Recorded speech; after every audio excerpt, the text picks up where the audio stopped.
Scanning. Identity authorized.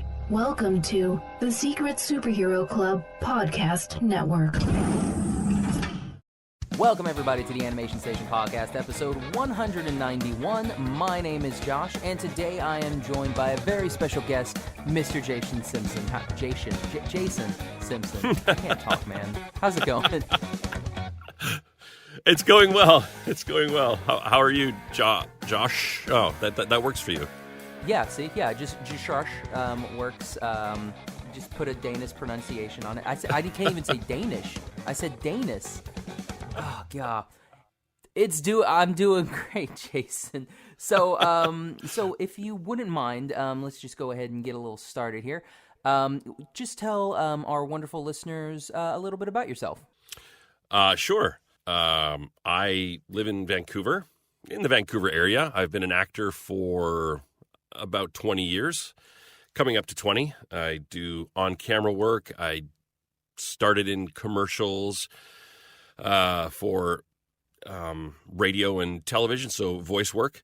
And that ball just sort of started rolling, and I've been doing video games and cartoons and commercial work for many years. Nice. And yeah, you do commercials, so you also do, you do on-camera work, and you do the the voiceover work. So you're very, very talented. You got that multi-work going on. Well, thank you. I do try. I mean, yes, I want to be a part of all of it. The voice work has been something I've been pursuing more over the years. But I do love to be in front of the camera. It's a great deal of fun. I usually play the big bad guys, which is fine. I quite enjoy playing the bad guy. Fair, your voice lends to the big bad guys. Sure. Which is funny, though, because when I started in voice many, many years ago, in commercial work, I really thought I was going to be the big sale, hard sell kind of voice. But I ended up starting as just sort of regular dad guy up here, and that's where my career launched as far as commercial work went. So you never know. You never know what's going to happen. Now, do you do any theater or anything like that? I did a little bit of theater in university. 20 plus years ago. But other than that, no, I've done one show in the last 20 years, and it was fun. Gotcha. It was Caesar, so it was Shakespeare. Couldn't have picked something more difficult, but it was a great deal of fun. But I would like to get back into it. Oh, gotcha. So what were you like growing up? Like, what was little Jason like? Like, were you really big in the acting? Was there like a TV show or movie that you really got into? Just where did all of this talent kind of emerge? Yeah, well, little Jason was an idiot. He was a real jerk. He sounds remarkably like a little Josh. Yeah, but I loved. Long story short, I was about 6 years old, and I was watching a scary movie with my dad, and he sort of broke it down for me. I think it was Frankenstein, and he broke it down for me. He said these are actors, and there's a director, and there's a guy with a camera. And when I was 6 years old, that I kind of got it a little bit, and I thought I want to do that. So at that age, I kind of knew I wanted to be an actor. I didn't really know a whole lot about it, of course.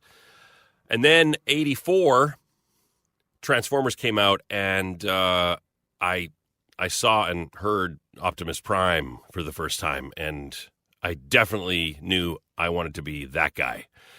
So that's a long story short. I've been chasing that dream, so to speak. Yeah, we need to get you to be Optimus Prime. Oh, yeah, absolutely. That's a life goal. I think I'll quit. If that ever happens, I'll quit. Retire happy. I won't retire. I'll never retire, but that's a life achievement goal I'm looking to set. Nice. So there was Frankenstein and then Transformers. Was there anything else that really kind of helped shape your acting, or something that you really emulated? Well, I mean, I had a lot of great friends who really encouraged. I mean, we played and did, make believe and stuff like that. Even up into my teen years, my buddy and I wrote a bunch of characters, and we would play them out in the backyard, and 17-year-old running around pretending to be someone else. We didn't think there was anything wrong with that at all, and there wasn't. We were having a great time, and I had parents who were always very supportive, and there wasn't a go get a reliable job and have something to fall back on. They knew this is what I wanted to do, and so they were always really supportive of that. Nice. Yeah. So you grew up in Vancouver? No, I grew up in southern Alberta, a little okay. town. Yeah, little town in Alberta's a prairie province, just to the east of British Columbia, and we were down near the U.S. border. So a little town of 2,000 people called McGrath, and I had a great childhood. It was grade 6 to grade 12. Lots of great friends, and just a really peaceful, safe community to grow up in. Nice. Yeah, I was a K through 12, so ours was an all the way type of thing. Yes, ours was as well. I moved there when I was in grade 6, but Okay. you'd be in grade 12 or whatever, and you'd walk past the kindergarten kids and vice versa. Mm-hmm. Yeah, so it was very tiny. How many were in your graduating class? I think I had 44, something like that. Oh, okay. Gotcha. Like I'm trying. I've always been interested to see who's had, like, in a because I grew up in a small town too. We had 10. Oh, so I'm always interested wow. to see, like a lot of these people are like, yeah, I graduated, with 2,000 kids, and I'm just like, did you know any of them? Cause yeah, I can't relate to that at all. Yeah. Yeah. Oh man. So from Alberta. So where did the acting come from? So how did you where did you start? Did you start doing like school plays, anything like that? Local theater? Yeah, I did a lot of school plays. That was sort of I got through school just to do the plays. In junior high, getting into junior high and up into high school, I didn't really want to do any of the other work. I just wanted to go to art class and get ready for whatever school play was coming. So, Nice. As a dad, I have to change that for my kids and say, no, you need to focus on math and French and whatever the classes you're taking. But yeah, when I was a kid, it was probably very hard for my parents because I just wanted to do art and acting. So I had terrible grades otherwise. That happens. Yeah. Especially something you don't care about. Like, who cares about science? Who cares about science and math? Exactly. Those boring ones. Well, I care nowadays when my daughter comes and asks me to help her with her math, and I'm just too dumb. So. See, I don't have that yet, so thank right, goodness. Right. Yeah. We're gonna take a little step back from past Jason. Let's talk about current Jason. So current Jason, we're gonna call you CJ for short. Sure. What are you really into now? Like, what's is there like a movie or TV show that you're really like you have to watch every single episode? Wow. I like I guess I watch a lot of TV. I like really visceral. I guess because I grew up loving like monster movies. I have a soft spot in my heart for just really terrible B or C horror movies. They don't have to have a good plot. They don't have to have good writing. I mean, that helps, and I will judge them horribly all the way through. But I just love, I don't know, there's something about the horror movie genre that I have always been drawn to because I like to draw that kind of stuff, and I love to voice those monstrous characters. But I love, I mean, when it comes down to it, I love space movies, like alien movies, so like the Alien franchise specifically, and I love Westerns. So as far away from aliens and monsters as possible, of course, but I love a good Western. So The Mandalorian, I'm watching that right now, and it is just shot.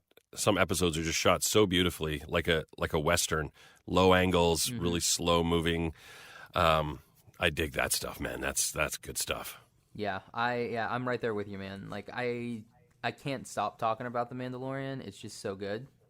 Yeah. It's the Star Wars that I wanted, because like I'm not a big fan of, like, growing up, I was never a big fan of the Rebels.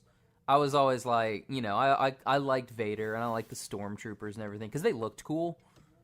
Yeah. But yeah, so, and like now I'm just like, you know what? I don't really care about the Force. It's not my cup of tea. Like Right. when I read the Star Wars books, it was like the Clone Commandos and stuff like that, and they were just like regular bros, you know, just doing their thing. And now like getting somebody that's not like a guy in Star Wars who has zero connection to the Force other than a baby, who's used it thankfully only once. So Yeah. I'm like, all right, I'm digging it. I'm really liking it. Yeah. Yeah, that's great. I mean, Go ahead. oh, go ahead.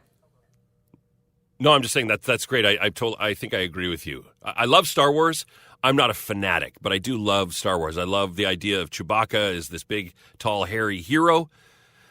But on the flip side, Darth Vader, Boba Fett, Darth Vader especially, just this big, tall, dark, ominous figure. He was always the coolest, even though he's the bad guy. He was the coolest figure for me. So, you know, Rogue One, when Vader comes in and just decimates that hallway full of dudes, that's my favorite part of the movie because it's just so cool. He's just a cool character. I think it has a lot to do with James Earl Jones as well. That would have, without his voice, the character would have been completely different. I completely agree. I mean, growing up, I was always a Star Trek boy. Me too.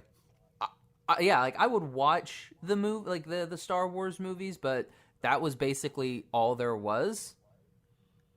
And so, like, for me, it was always like, oh yeah, I'm gonna watch Star Trek because there's a ton of it, and it's not as bleak.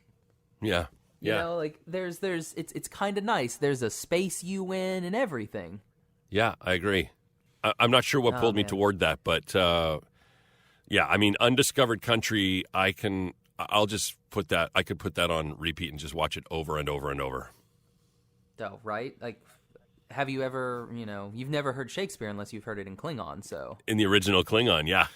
Yeah, exactly. Right. Oh, God, that's such a good movie. Like, Yeah. I'm listening to a podcast now that's going over the motion picture, and they spent about, I want to say, close to 20 minutes on that transporter accident with the two Vulcans at the very beginning of the movie. Right. And yeah. I was like, yeah, it was traumatic. And they kept playing the over and over, and I'm like, all right, guys. Gonna have nightmares now. I'm gonna be asleep, and I'm just gonna wake up, and I'm just gonna hear that these poor Vulcans. Yeah. Well, my son loves Star Wars, but we started watching the original series, and he's digging that. Nice. So that makes me happy. Yeah. My friends, like, I was watching, like, I didn't really watch DS9 just because it was more like soap opera. Sure. But yeah, so I've got friends that they just went through DS9 because that's his wife's favorite, and now he's in TNG. So he's going through all that. So I've been making references and everything, and he hasn't gotten there yet. So it's kind of sad. So I'm like, hurry up, watch more shows so you will understand my references. Hurry up, yeah, that's funny. Yeah. Well, I'm a big fan of I'm a big fan of Avery Brooks, who played Cisco, and Renee Aubergenois, who just passed away. I was a big fan of his. That was very sad. Yeah. So I mean, and yes. like he's, remember, for Star Trek was like he voiced a lot of people in people's childhood, and he was in the MASH movie. Yeah. Which is a great series because there's 3 versions of it, and none of them are the same. Right. Yeah. Yeah.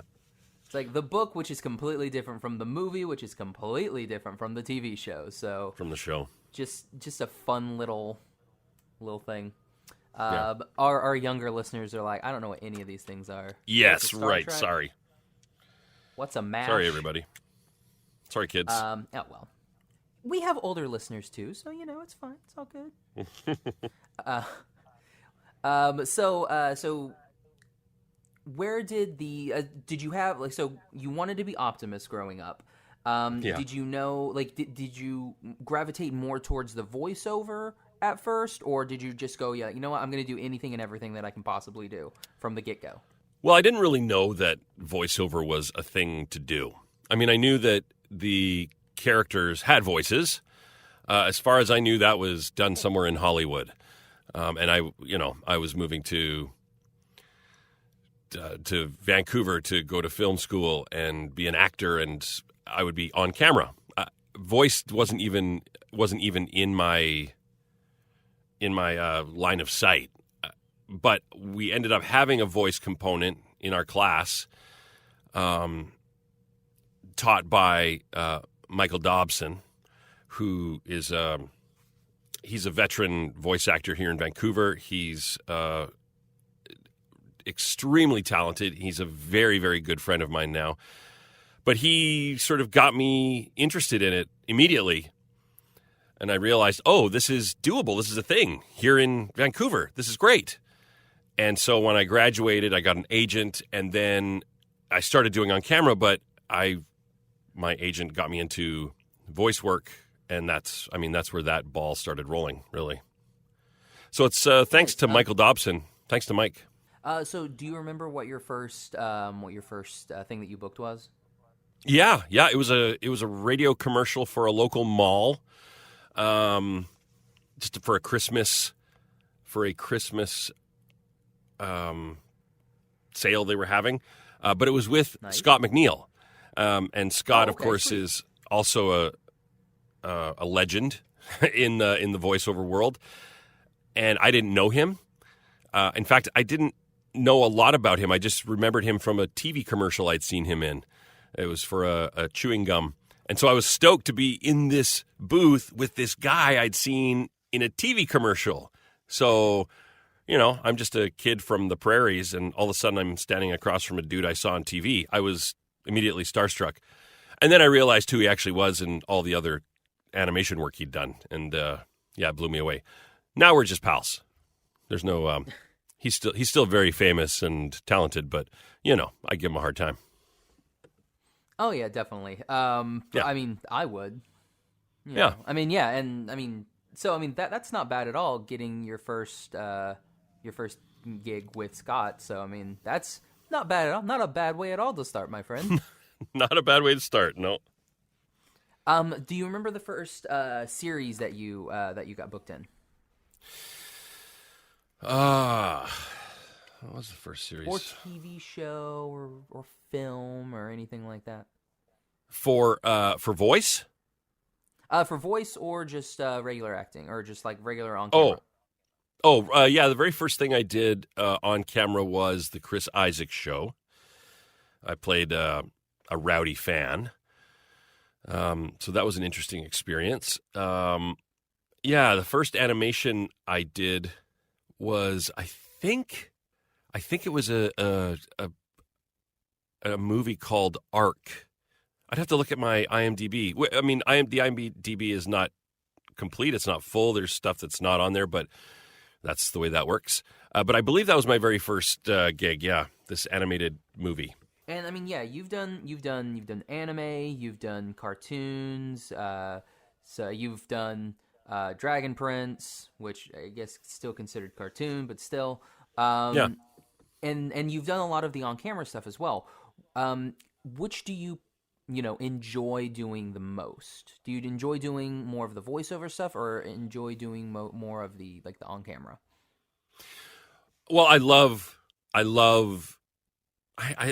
love for both of them, but I love being able to roll into the studio to do a voice project and not have to worry about what I look like, because it comes. There's a lot of that for me.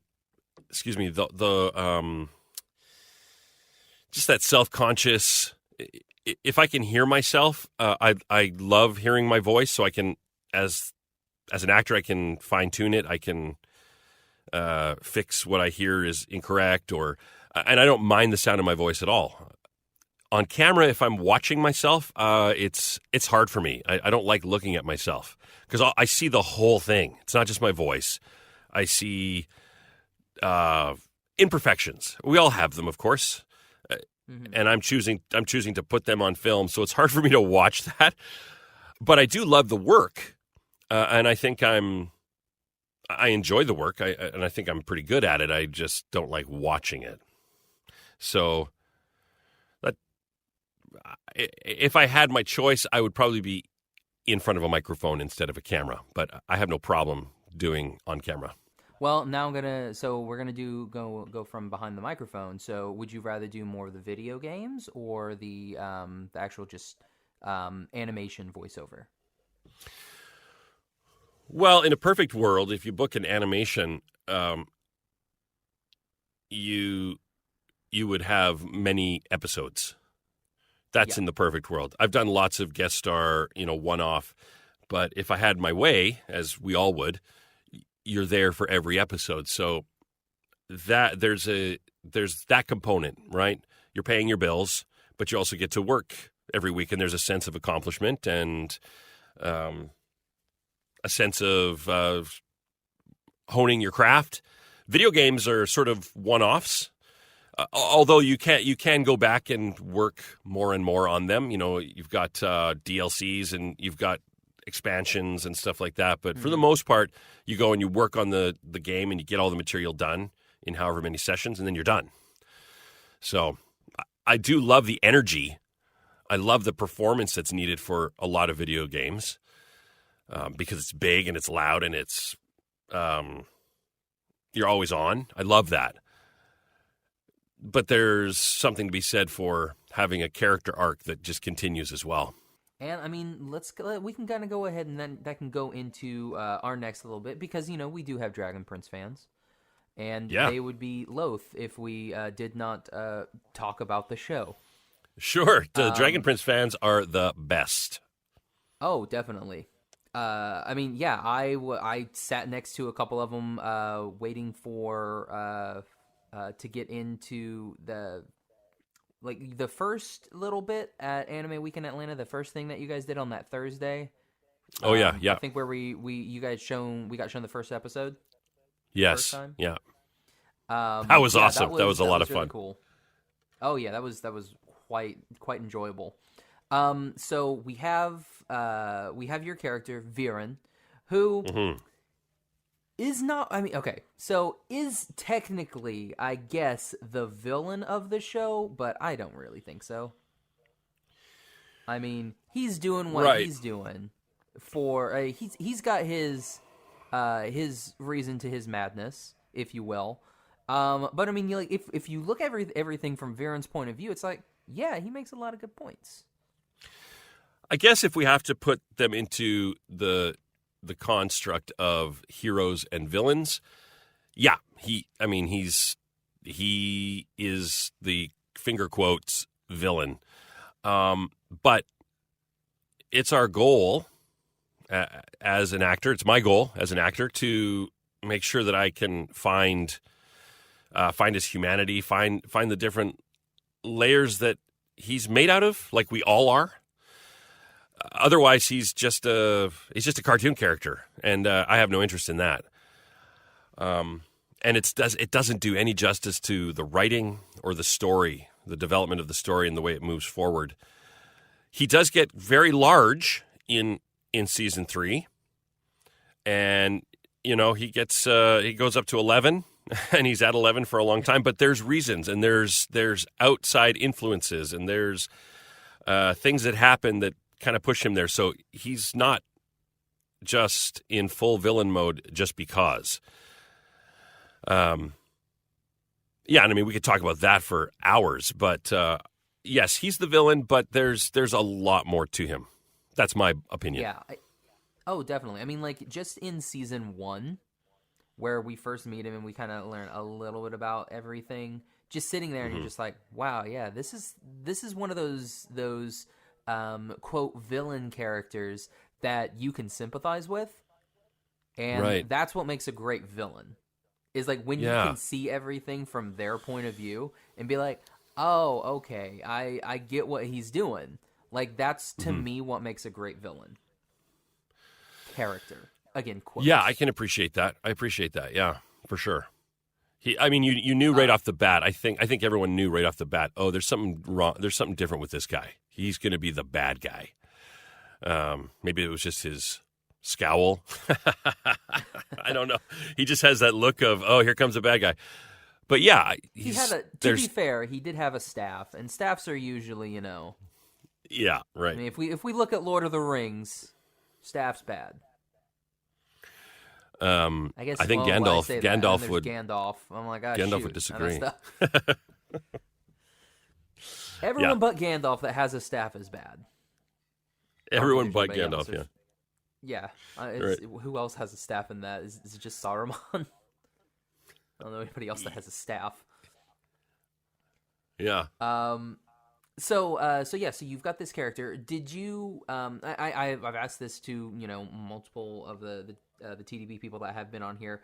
Did you think that it was going, like, the show was going to explode in popularity that it has?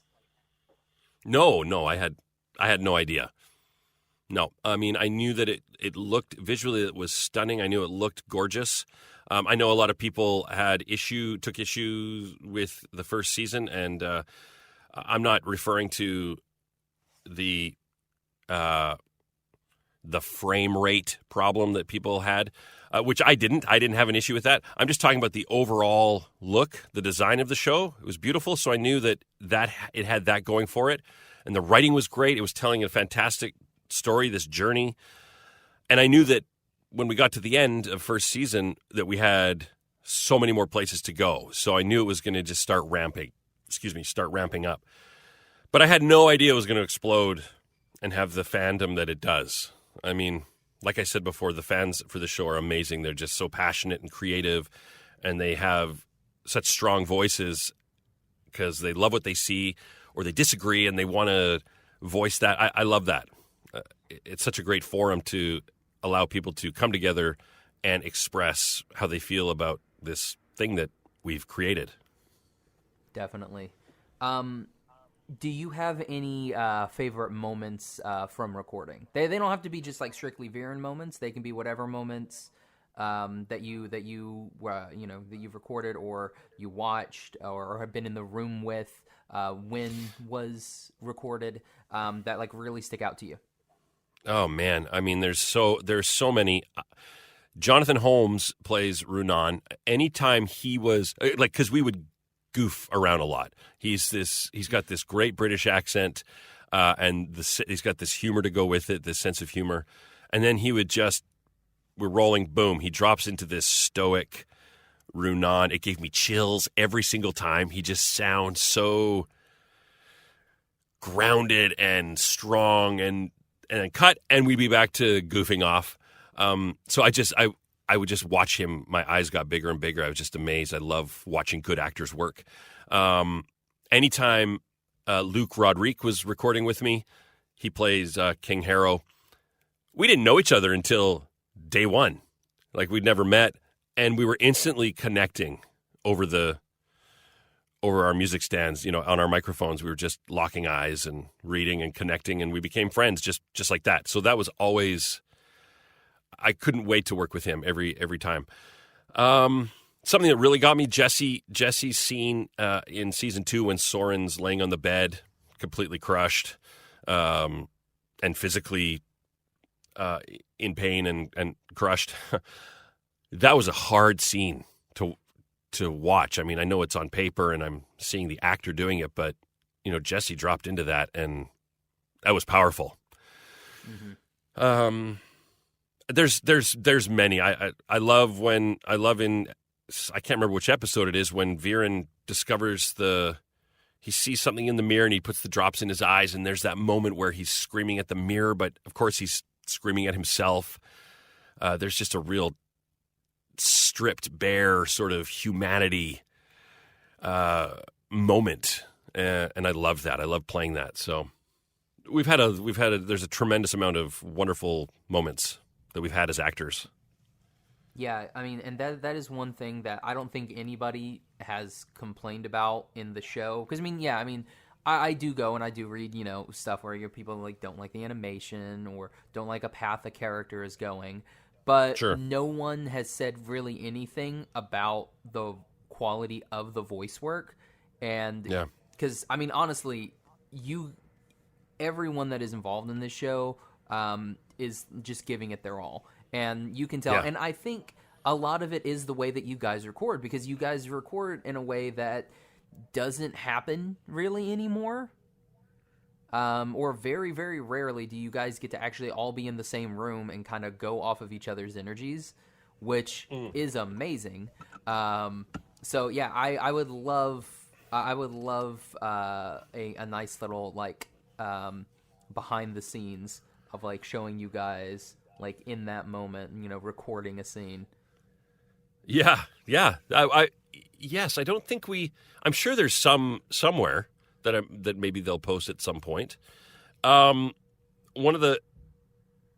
did not work in person or even on the line with Eric Dellums, who plays Erebos. He did his stuff separately, which is a testament to his skill and talent as an actor. We have these back and forth, and we have this back and forth conversation, but really we're just talking to ourselves until they put it together in post. But he's brilliant, and to hear his stuff coming through my headphones, I think I recorded some stuff before him, and he got maybe some of mine. I'm not sure, but I know I heard some of his stuff, and I could respond to that after, and it was man, it sent a chill up my spine. He's so good, and I've been a fan of his for a number of years. So to hear his voice, sort of like honey coming through my headphones, oh, that was great. That was a great moment. Oh, nice, yeah. Man, he's such a good character too. Oh yeah, my goodness. What would you like to see going forward with the Dragon Prince? How far do you want to see it go? I want to see it go all the way. If you look at 6 seasons, a movie, 4 video games, somehow yes its to own all of cell that. phone company, all of it. 7 seasons, some movies, video games. The story, there is a lot to play out. I don't know how far Viren would go through all of that. I would certainly hope as far as to the end, but whatever serves the story is what's best for the characters. So who knows? It might go a different direction, but I'm going to just keep pushing and as far as I can. Oh, yeah, definitely. Pushing. Go ahead. Yeah, go ahead. No. I was going to make an attempt at a joke, but it's gone now. Oh, I'm sorry. Sorry, guys. No, it's fine. No, you did the world a service. I was just gonna say, how far do you where do you want to see Viren go? What do you want to see Viren do? I want to see Viren become. This is just me. This has nothing to do with anything that I know beyond where we're at now, because truthfully, I don't. This is all speculation. So fans, don't. This is what we as Jason and Josh want, not what is going to happen. Yeah, I would love to see Viren have a redemptive arc. I love a good story when there's something dark and terrible, but has some redemption. That's what we need as human beings. We need to be redeemed because we all make terrible choices at times. I am right there with you, because when we end, when we last see Viren, he's with Claudia and Arvos is in a cocoon. And so part of me, when I saw that, I'm like, all right, I would like to see maybe Arvos is like, okay, so Viren couldn't get it done, but Claudia, she can literally bring people back from the dead. So maybe he goes closer towards Claudia and Viren is kind of left out. And then we can get this redemption arc for Viren where he's like, oh, Aravos is the bad guy. He's the one pulling all these strings. I have to stop him. Yeah, I like that. Well, I mean, look at what Viren does at the end of that episode. He has no idea where he is. He doesn't know how he got where he is. He doesn't know what's going on. I don't think he has fully, because Erebos, I mean, he was blinded. He didn't see the full plan. He didn't know it. He was a puppet. I mean, he made his own choices, and they were terrible choices, sure. But I believe, this is my opinion, that Erebos was a massive, massive influence in the choices that Viren made, of course. But we get to the very end, and Viren realizes how fragile and frail he is, and how he had no power. Nothing. He died. He was dead. And Erebos didn't save him. His daughter saved him. So there's something there. Oh, man. So, yeah, we could talk about Dragon Prince for hours. Yeah. Maybe one day. Maybe one day. Yeah, absolutely. Oh, man. So Jason, thank you so much for coming on and, chatting with us. It's my great pleasure. Thank you so much for having me. No problem. Love talking about this stuff. I mean, do you have anything upcoming that you'd like to promote? That you can talk about, that is? I know how those yeah. Yes, I do have a number of things coming. I don't I can't really talk about those right now. Gotcha. Yep. That's usually how it goes. Yeah, I'm just trying to think if there's one that I can, but there's a couple games and a couple shows. No, I can't say anything about those right now, unfortunately. Gotcha. But oh, go ahead. I'm just they're fun. They're going to be great. I'm looking forward to talking about them when I can. Nice. And I assume you'll post those on social media. Yeah, as much as I can. I mean, I do post as much as I can when I'm allowed to. Yeah. Awesome. Now, what are your where can our fans find you on social media? Where can they find me? Mm-hmm. Oh, I'm on Twitter at a boy Simpson. So, at a boy Simpson. I know that's dumb. Maybe I should change that. But that's no. That's Twitter actually I like that. That's really good. Okay, good. Thank you. I appreciate the affirmation. Really, I do, because I look at it and go, does that make sense? At a boy Simpson. But good. And then on Instagram, at Simpstagrams. See, that one's good too. It's better than Rack Attack. What a boring one. Oh, she's so terrible. I love her a lot. Oh man, that's really good. and we'll put those links in the show notes. So if you guys want to check out any of follow Jason, all you have to do is click on the show notes. We'll put both of those there. Click on those; it'll take you right there. You can find me on Twitter and Instagram. Oh, sorry. I totally interrupted you again. I'm the worst. Dude, see, this is the problem with not doing it face to face, because then you can't see our, where we're about to go with something. Yeah, and I was going to make another joke, and I interrupted you telling them where they can find you, and that's so lame of me. Oh, they already know. I'm going to stop talking. You do your thing. Go. No, I want to hear the joke now. This joke that was so important to interrupt me. I need to hear it now. Okay. I was going to say, if you follow me, be prepared to be completely bored out of your skull, because I am not interesting.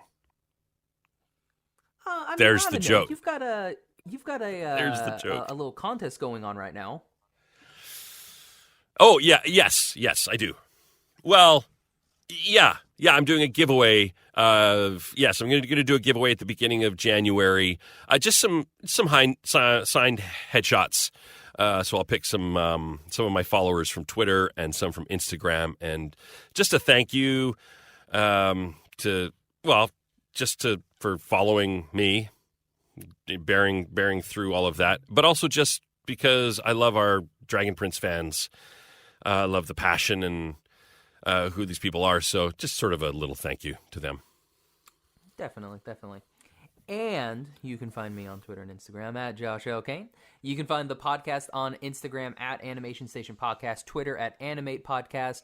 All of our episodes are available, iTunes, Stitcher, Podbean, Google Play, Spotify, YouTube, and on our website, animationstationpodcast.com. Jason, again, thanks so much for coming on, man. It's a great pleasure. Thank you so much for having me. I do love your podcast. It's in my rotation, and I'm a fan. So this is a great honor for me. Thank you.